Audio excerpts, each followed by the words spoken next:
This is chapter 67 of The Flower of Freedom by Deborah J. Reeves. That's me. I wrote the book, and all rights to both the book and this presentation are reserved. We welcome you with open hearts, and we offer you the seat that you see on the screen.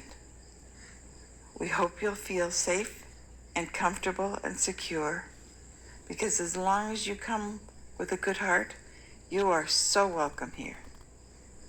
I'm going to start reading now. Please get settled. Chapter 67, Don't Cry for Me, Argentina.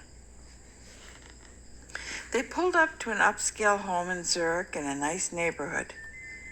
They were met at the door by a young man and his mother, Dietrich and Helga. Dietrich rushed forward after scanning the group, and he said to Bertie, "Thank you for coming, Bertie. We were going to have to forfeit the game, and that was such a disappointment." From somewhere behind them, they heard a man with a German accent say, "Close the door and bring them in. It's winter, you know. The fireplace is glowing in here, and that key will freeze to death if you don't close that door." Dietrich looked embarrassed, and he shrugged and he said, "My father." Marie was still carrying the box with the cuckoo clock, and she followed the sound, saying, "Uncle Aki, I have something I want to show you."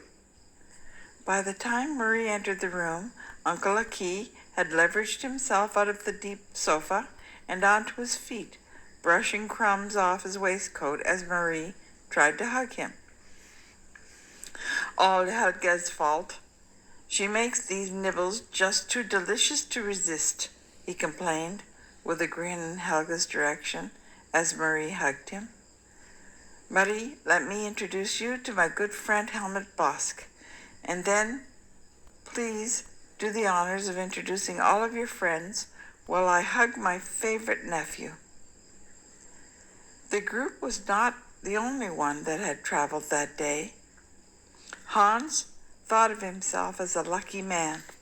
True, luck had not been on his side at the ski resort, but there were always ups and downs in life. He knew his luck would turn. Once he arrived in Zurich, he phoned his money man, and although he was surprised to hear from Hans so early, he said it would be no problem to rearrange his schedule, and he would meet him at the bank tomorrow. He asked if 4 o'clock was convenient, and Hans agreed to the time, and he rang off. That left Hans with a free evening and a hankering to see some old friends. They had a practiced protocol for connecting when one of them was in town, and he followed it to the letter. He never made 2 phone calls from the same phone. He never contacted anyone from his hotel room. The process took about 3/4 of an hour, but then he was speaking to his dear old friend from the old days. Klaus Hammerling sounded just as he always had. He was going by a different name now, but as Shakespeare or someone once said, "What's in a name?" After 3 cab rides to 3 different locations, Hans was collected by a driver who required a password that Klaus had given him. Soon he was on a quiet residential street. He let himself into the house to which the driver pointed, and soon he was greeted by 3 old friends. "The network informed us that you might be in Switzerland. It has been so long. How was the travel?" the conversation began. Although they had individually visited him in Argentina, they had never been to the house that he called home, and Hans had represented a penthouse in the Tonias district of Buenos Aires as his home whenever anyone visited. He suspected that this was not one of their homes either, and that was just fine. Intelligent, in fact, and he admired an abundance of caution. When they asked what brought him to Zurich, he decided to lower his shield for once, and he told them that he had learned that he had a spectacular son who was now 17 years old and his doppelganger. You would know him anywhere, Hans said. He's like me in every aspect. Height, weight, muscles, eyes, hair.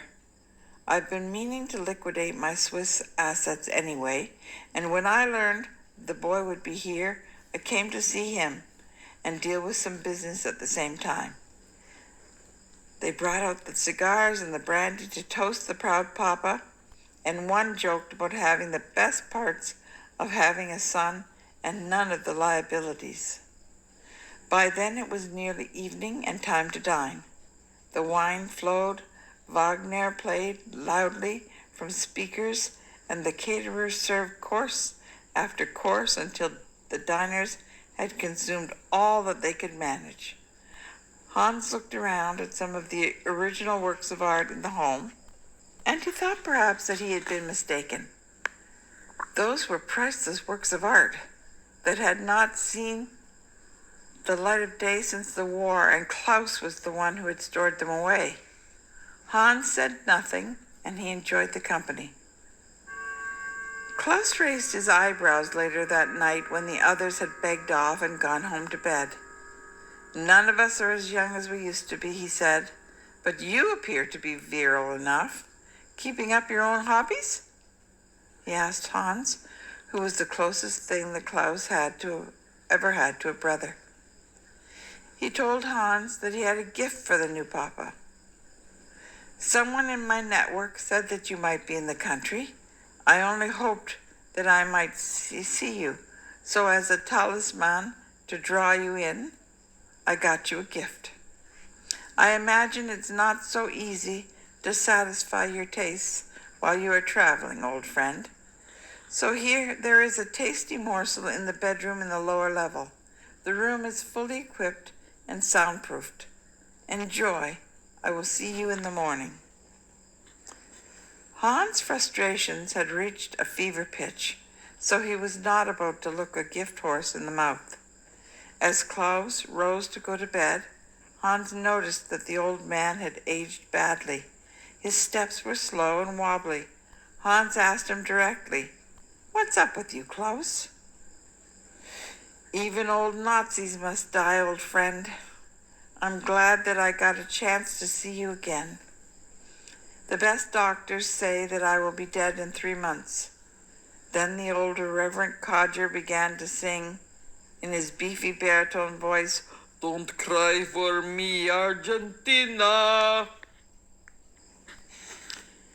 That's the end of this chapter.